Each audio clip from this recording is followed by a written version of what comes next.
Keeping venomous reptiles is an unforgiving hobby, requiring proper training and lots of experience. One simple mistake can be the difference between life and death. Remember, the most venomous snake in the world is the one that just bit you. There are no venomous snakes with training wheels. Just because you see Viperkeeper handle snakes a certain way does not mean you should try it too. Here we are at the Cantil cage. This one, they all used to be very, very shy. This one has totally lost its fear of me, and actually comes, right out to the door to grab a treat for the week. Boom.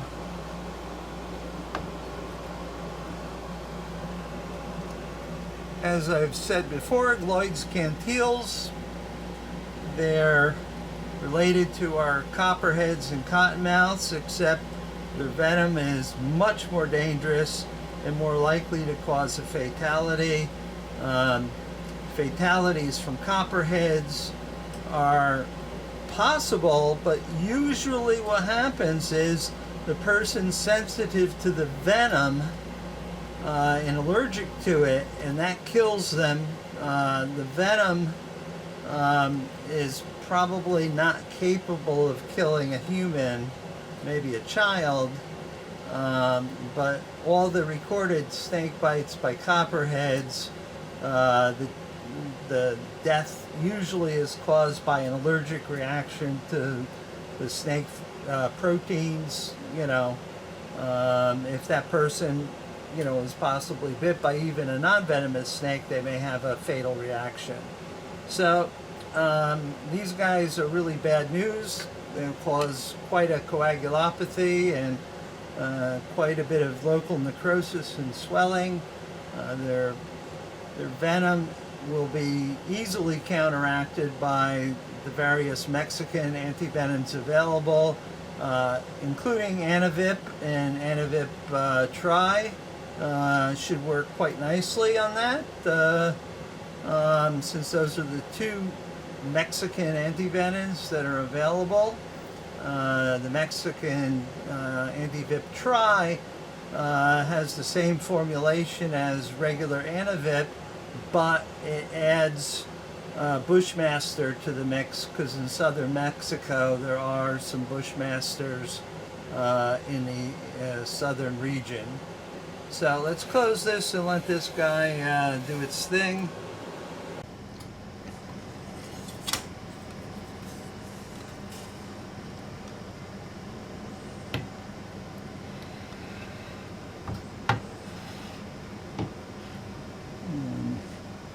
One of the Papuan death adders. It's not being obvious that it's interested in food. I was away this week for work, and Lori said that all the snakes are coming forward anticipating my arrival. So without further ado, we will try to get some sustenance into this girl.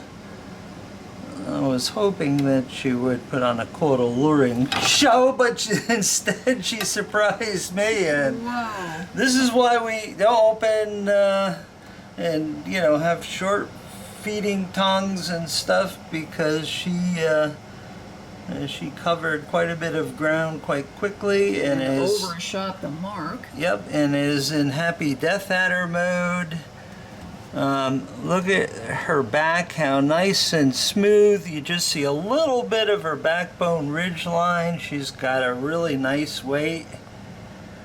She was born here at this facility in 2016. Unfortunately, this was the last litter of death adders that I had here, because I lost the male, and I can't find exporters from Indonesia in order to get this variety. And although it's possible to crossbreed them with some of the Australian death adders that are available, I just don't do that sort of stuff. It's just not meant to be, so I'm not going to do that. So I'm going to shut this up. Actually, what I'm going to do is, since her mouth is full and I'm not liable to really disturb her too much, I am going to pluck some of those feces out of there.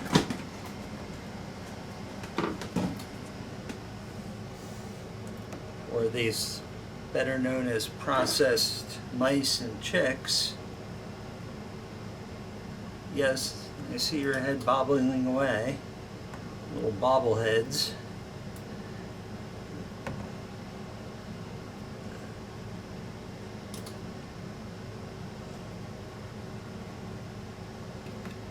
One of the less exciting tasks that I undertake at the lair, but Needs to be done. yep, fortunately, you know, these are dry pellets. It's not like Pink, who leaves a pile the size of a house and it's all wet and gooey. There's some over there too, I think. Oh yeah, there's certainly plenty to go around. Takes them about 4 or 5 days to process a food item. There's also a big piece in the way back there, but Yeah, forget that I one. need to take a hook and drag that forward, because that would have me encroaching on her strike zone. We don't want to do that.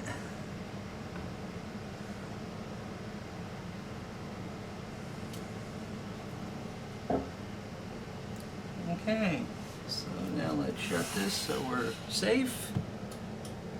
And she will relax again and retract and enjoy her food.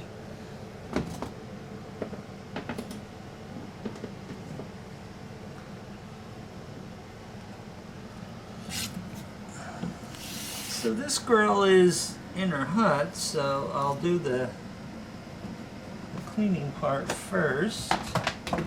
Although be careful, since she knows that it's feeding day.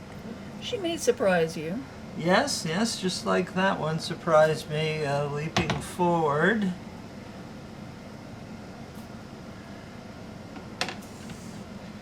Snakes are rather funny. They have some have particular areas they go to the bathroom, and other ones will go anywhere that the mood hits them.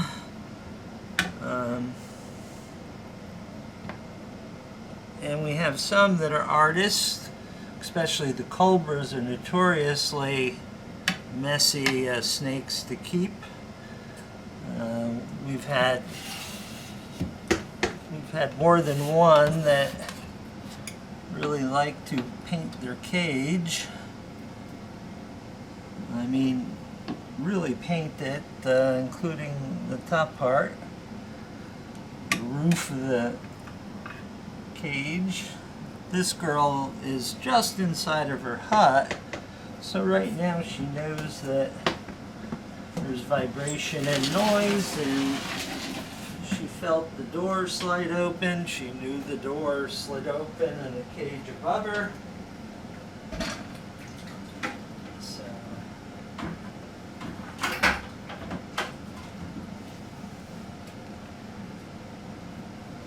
she's anticipating something.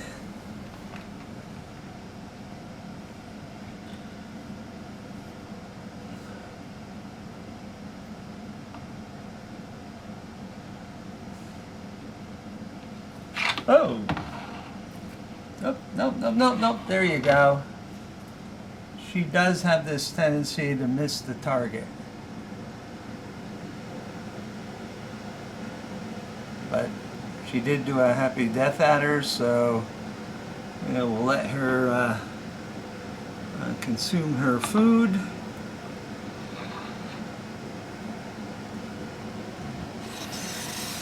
And be a happy camper. you know, I rotate the schedule around each week, so sometimes some will feed and others won't. Hello? Hello, I saw you earlier. Are you interested? Are you interested in food?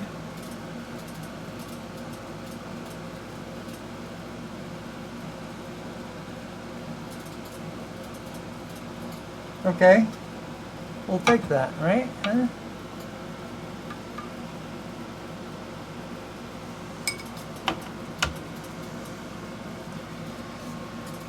These were born or hatched in 2019. 2 holdbacks.